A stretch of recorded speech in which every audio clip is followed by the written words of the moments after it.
Okay.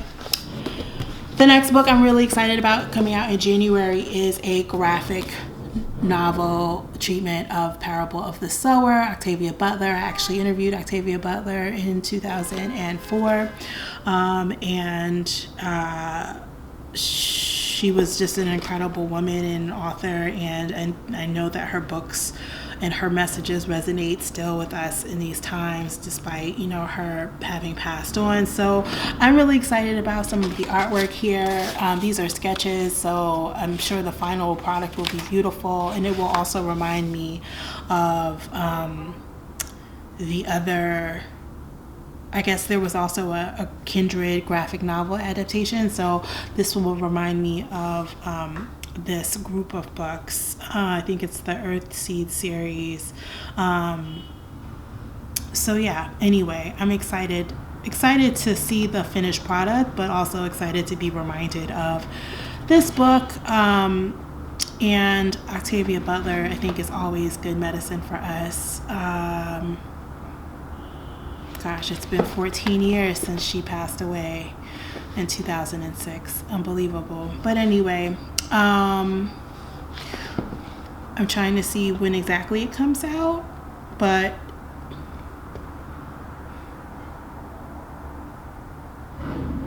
sometime in January, it looks like.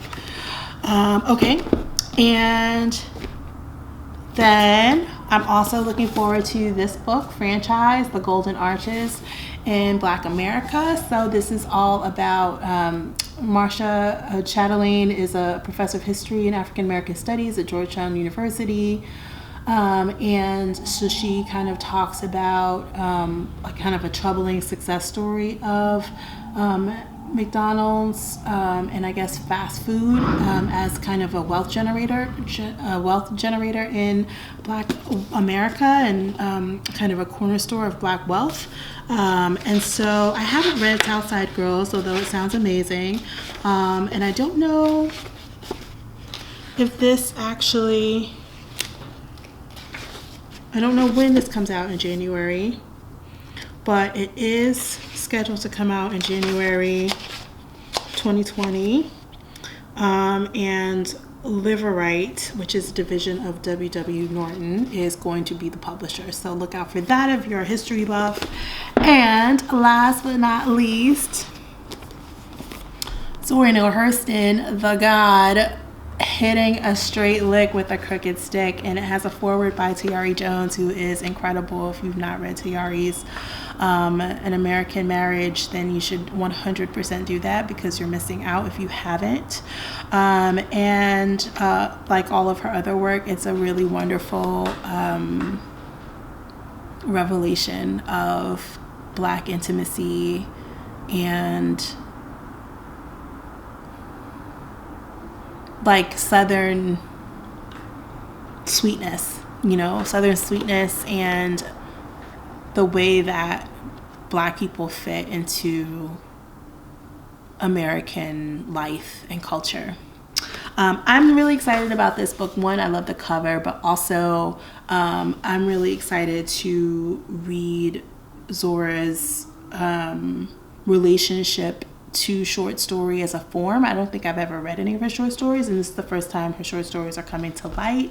I think she published her first one, it says in the book, in the introduction, in 1921, so almost 100 years ago from now. And I'm just really excited. I love the way that she allows in all of her work for the people that she so loved to have their own voices, and she doesn't edit their slang or anything else about them to sue other people. So I'm really excited to read those. Those are the releases for January coming out. So if you pick them up, I'd love to hear what your thoughts are on those, or if there are other January releases that you know about that you think are important. Put them in the comments. What I am reading now includes On Earth We're Briefly Gorgeous, because I missed it, by Ocean Vuong. I am just not even a third of the way through this slim volume. I think it's like 242 pages, but And I'm on page 28, but I love the language. I love the sweetness of a son addressing his mother and the elder women in his family. So that's incredible.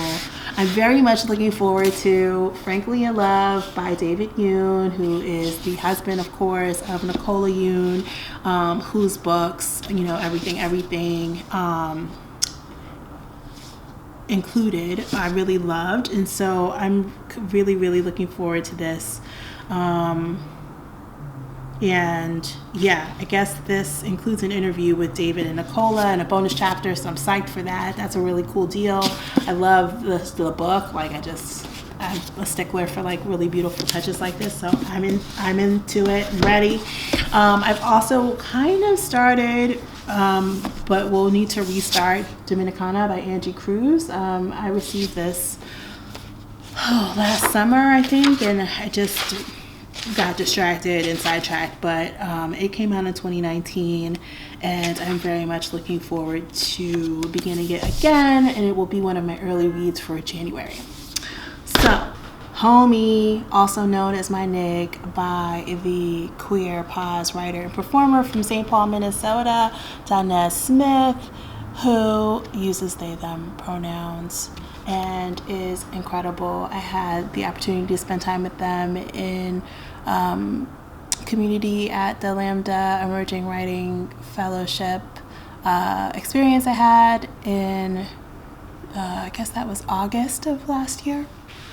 So anyway, I wanted to give a shout out to the homie for this beautiful collection. They published Don't Call Us Dead in 2017, which was also an incredible favorite. There's just so much humor and beauty and depth. I love this poem, Waiting on You to Die So I Can Be Myself. Who has not felt that? There's homage to Wu-Tang, Say It With Your Whole Black Mouth, Sometimes I Wish I Felt the Side Effects, like this goes on and on. So they did an amazing job as usual. Sometimes there are poems that are rendered this way on the page, which immediately just catches your eye. So their resonance and humor and realness is captured really beautifully in Homie, which is going to be released on January 21st, 2020.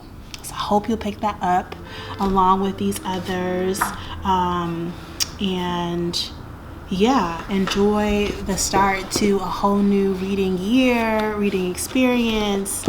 I hope that if any of these sound good to you, that you will pick them up, and I am looking forward to sharing my next reading adventures with you next time. Thanks again for all your likes, shares, and subscribes, and see you soon.